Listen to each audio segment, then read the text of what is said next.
Welcome to the Craig and Greg Show, presented by Maximize Leadership. Now, here are Craig Owens and Greg Harris. Hey, welcome back to another episode of the Craig and Greg Show. I am Craig, and this is Greg, I think. Yes, it is. I think once in a while. We want to talk to you about something that we wish that we didn't have to talk to you about, but as a leader, you are going to have to face problems. And that's probably why a leader is even needed anyhow. I mean, think about it. If everything was going smoothly, we wouldn't need a leader there. Let me start off with a quote from Wayne Downing, who said, if you walk by a problem, no matter how little it is, you as a leader have set a new standard. And so, Greg, I think that knowing how to assess a problem and how to address a problem is got to be right up there at the top for leaders. I think the leaders' habits and skills, like traits, you can kind of play with that, right? So someone's talented, but now they've also learned how to use it.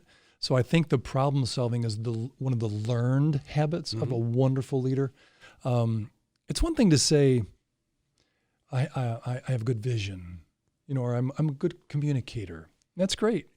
But I think when problems occur, that leader really is going to either elevate their influence or, decrease a bit on their ability to recognize a problem, what kind it is, and who's needed to be a part of the solution. Or solutions. Right. Yeah. Well, let's talk for a second. I love you have identified, and I think it's brilliant. We'll get into it in just a couple of minutes. 4 different kinds of problems, but I want to talk about this part that Wayne Downing mentions here, kind of about problem avoidance. Why is it, do you think, that some leaders choose to kind of walk past something and go like this and not look at the problem? What would be the rationale for wanting to do that? I might give a leader who tends to maybe avoid getting involved in a problem 2 things, I think, for that particular leader. One is they're tired. Secondly, they don't have a strong enough team. And so it becomes sort of defeating. There's another problem. No one's here to fix it. I can't be here every day fixing problems. I do think tired or team. Sure. And I think those are 2 things for us leaders. Pick your teammates. Find out where they're good on the bus and keep them in that seat. And obviously people like promotions and new responsibilities. But I think the time of being tired, I'm so worn out, I just don't even want to deal with that. Or the team, not super strong yet. Right, or both of those things together. Well, and the combo of that is really bad. Yeah. I coached or was with a particular large nonprofit leader, and one particular time, I think I've shared this story with you before, but for the audience, I'll just call him. His name's Bill, and we would go through books and talk about life, and so he ran a very large nonprofit. And one particular time, he came into the restaurant and he looked tired. And I said, man, Bill, you look worn out. Let's just start with that. How come? And he goes, kind of our problem solving. He goes, I've got to be everywhere, and I'm not getting my stuff done. And I says, is it your habit of wanting to be everywhere, or a combination of you have maybe emerging, rising leaders who aren't quite there yet? He goes, it's probably me and them.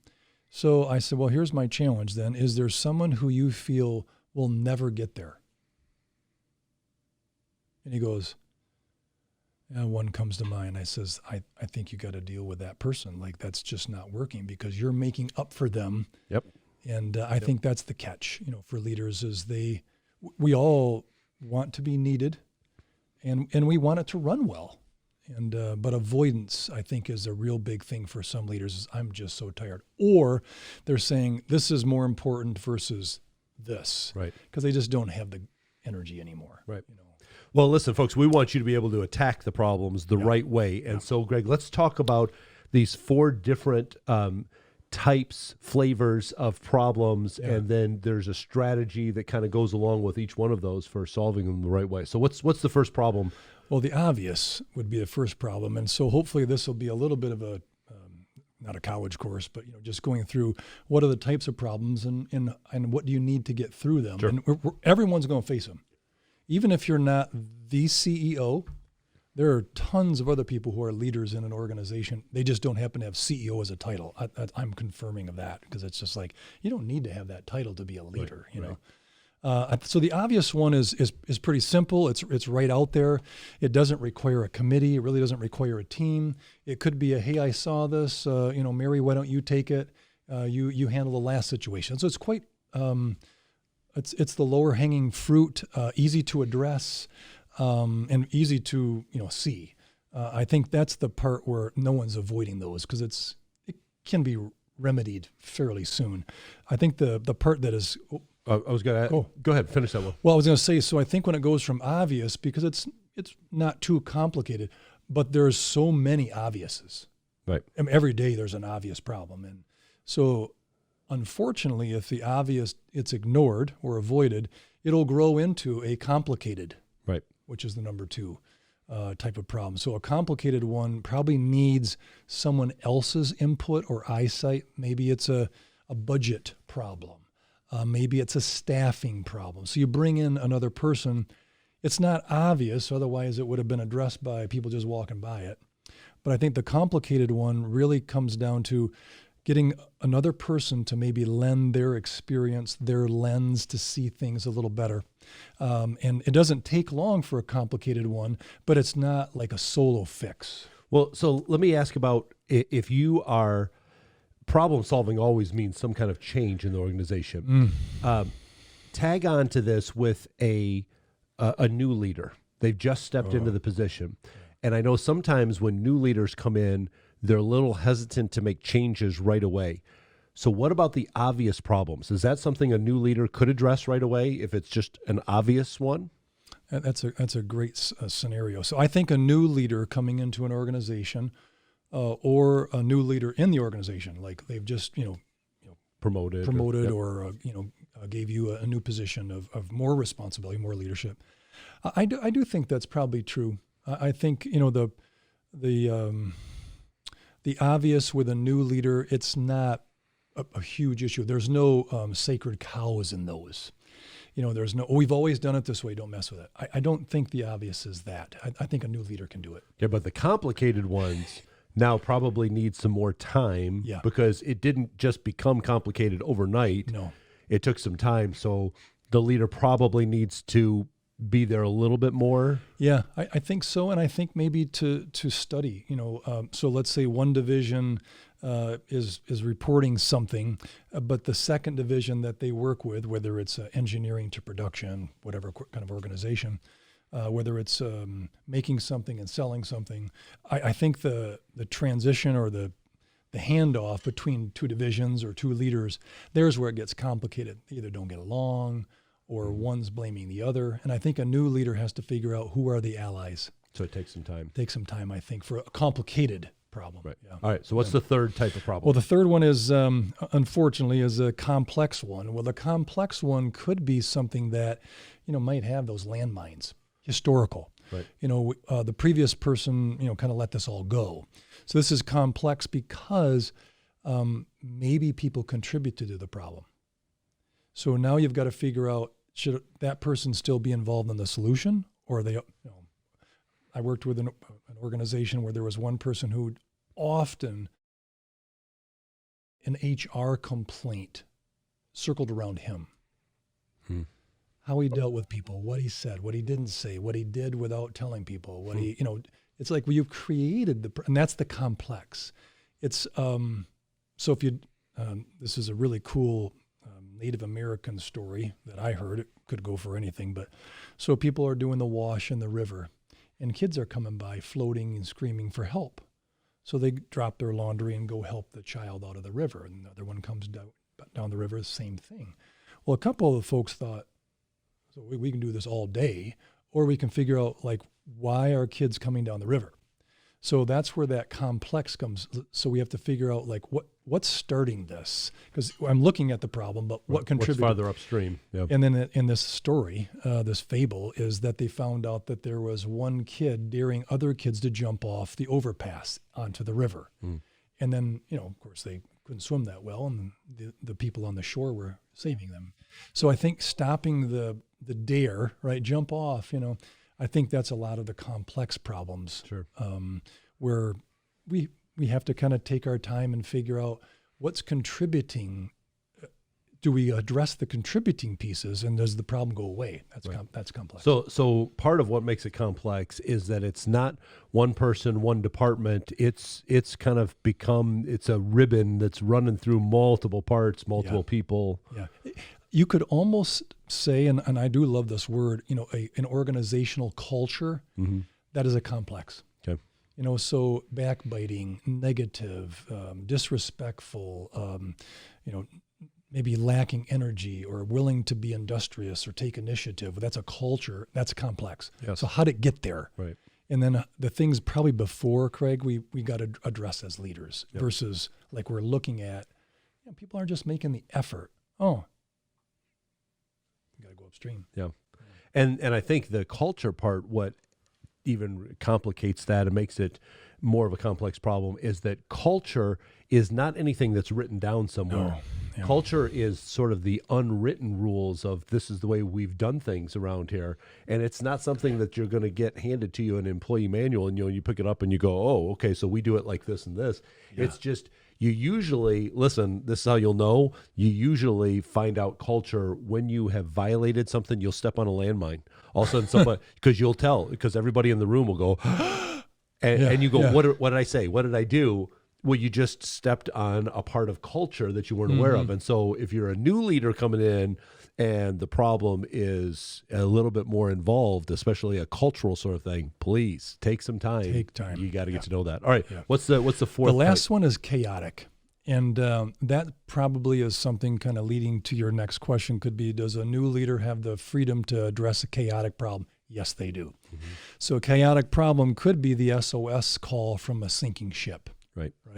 So, and chaotic could be something that has been ignored. And I have an organization that I'm thinking of. This guy was amazing. He had great energy. He had been there for 4 decades. He loved the story of his company. And yet, when it was his time to retire, the new leader, she came in and she's like, this is a mess. And unfortunately for him, as he kind of waned in his last years, he allowed for chaos to sort of bubble up like under the surface. Right. And so now it wasn't complex anymore. It was just chaos and kind of people causing trouble. And so she had to make some tough decisions to say, as a leadership culture, as a serving culture, as a client or a customer culture, that is not a behavior, and people left. Yep. So that's the chaos. You really have to nip it in the bud. And you need good advice, which will lead further on as, asking great questions gets you to good advice or good options. Well, and I think that part of the thing too is that we've talked about this before, that in some organizations you have to identify that there are some things that are just a fact. It's just the way that they are. Yes. And it's not really anything that can be fixed. It's just the way that it is. And that's part of asking the questions too, is to determine, is this even something that can be addressed? Or is it just a fact that just has to, just has to remain? Kind of like using your, the fable that you talked about, the bridge that the kid was daring people to jump off is always going to be there. Yes. You can't really do anything about that bridge, but you can address the behavior around that bridge. And so I think that that's part of asking those questions. Yeah. But one of the chaotic things for a leader is that, if it is a sinking ship, hey, I was brought in because the organization is hemorrhaging cash and we're not going to make it to the end of the fiscal year unless we do something here. Excellent. That's not one where you sit around and go, okay, let's have a committee. It's kind of like the boat's sinking, but let's plan out what we're going to have for dinner tonight. No, you got to go plug the leak. Exactly. So I think that there are some things that you have to jump in on right away. And then the other things you have to determine, let me ask some questions, let me do a little research, Right. And that's why I love those 4 categories. In fact, we'll put those in the show notes so that you can go back and look at those later, those 4 different types of problems, and be able to look at your organization and say, what category does this fall in, and how quickly do I need to address it? I think for some leaders, Craig, and I implore everyone who is listening, some leaders, maybe want to be responsive, want to show their mettle, like they've got it. And as you get farther down from the obvious to the complicated to the complex to the chaos, as you get into that complex and chaos, it's going to take time. You weren't hired by the board or the management team because you've had this problem before. Right. You've You've had experience, but not this way. And I think that's the part about problems, that it's better to solve them. This is, I've learned this the hard way too. This is a freebie for you. It's better to eat crow when it's warm. The problem in problem solving is sometimes you don't know how old the crow is. Yeah. And so you have to figure out, has this been going on for 10 years? Is this part of our fabric? And then is this something we hold true, or can we change? And I like your word change, Craig. I think problem solving does require change, whether it's behavior or addressing, behaviors that are, making complex or complicated or chaotic problems. The obvious ones should be relatively not requiring of our energy too much. Right. The chaotic one, it can split a church. It can split an organization, because some hold on to those as those are tenets that are important to us. Right. And that's all they know. Right. And sometimes when you challenge them and say, hey, this thing that you're trying to hold on to that you think is such a big deal, if in the big scope of things, it's really not that big of a deal, but they've become so entrenched in it, they're like, no, it is a big deal. So a leader addressing that kind of thing, after a while, you're kind of like, you know what, at this point, I can solve the problem, but only half of the people are going to buy into it, because this other half have become so entrenched in it that they're just not going to, there's no solution other than the way that they're doing it. Mm-hmm. But again, if the ship is sinking as a result of that, then you're going to have to say, well, we're going to have to move on without you then. If you're not going to be a part of keeping the organization viable, we have to move forward. I also, and this is for leaders who are looking for just an aha today, I believe some people enjoy problems. Sure. Oh, yeah. They enjoy something to maybe point out, or complain about. Or they enjoy causing them. Well, I've been around those too. And me too. And those are just like, are you serious? So you're going to spend all this energy in going that way when we're all hoping to go this? It's just baffling. So I think the hypochondriac, person who always, has to, I'm not feeling very good. So I won't tell the person's name, but I love her. She's amazing. And I don't have her here anymore. So you can kind of figure out, But so she would do, this person would say, can you come visit? Sure, I can come visit. And I'm not feeling great. I'm just going to have hot water and some crackers. Oh, okay. Well, what are you going to do? Well, I was going to stop by Wendy's and get a burger and a Frosty because I know you like them. Yeah, I'll take a burger and a Frosty. I thought you just said you weren't feeling well, And the whole attention or hypochondriac or, and it's really not it's not a bad thing. It's just, kind of categorizing somebody. I really do believe there are people out there who want to complain about the health of a company, and they're always pointing out the negative. Yep, and it's always. And I think those are the ones that make an obvious become chaotic. Yep. Unfortunately, there's a cool quote. You can't solve a problem until you ask the right questions. And one of my keynotes is, asking powerful questions that can relate to, sales or leadership. But the whole asking great questions here's a perfect example. So Craig, how are you today? Good. That is not a powerful question. No. That might be a question that you're like, I already told you I was good. It's nice to see you, at the front desk or whatever. Hey, is there anything that you would say that I could help make your organization, your life better in the next 6 months? I'd be more than happy to consider it. That's a good question. Yeah. Oh, Well, I'm good. I'm good today. Because you've made me think now about. Yeah, in the next 6 months, I'm sure going to call you, and that's what I wanted. Right. I want to be able to do that. So as we do our huddles and coach people, it's really inviting them in to say, just tell us. And if we have experience, we might offer, or the group, which is so cool about leadership groups, which is the huddle. Because different eyes to see the. And, someone's been through it already, and this person's facing it now, and the person who's listening isn't facing it yet, but they will. Yes. That's what I love about the huddles and training people to ask better questions. I do think if we're the new leaders out there emerging or just newly promoted, asking great questions. I got goosebumps telling you, I have seen so many great leaders develop out of great questions. Oh, yes. Because they come off as learners. Yep. Hey, I haven't run across this. Craig, have you? And you get a chance to say, yeah, I've ran across it 3 times, 2 successfully and not the other one. And then, and which one do they want to hear? Yeah. The unsuccessful one, because it makes them feel, I've tripped too. Right.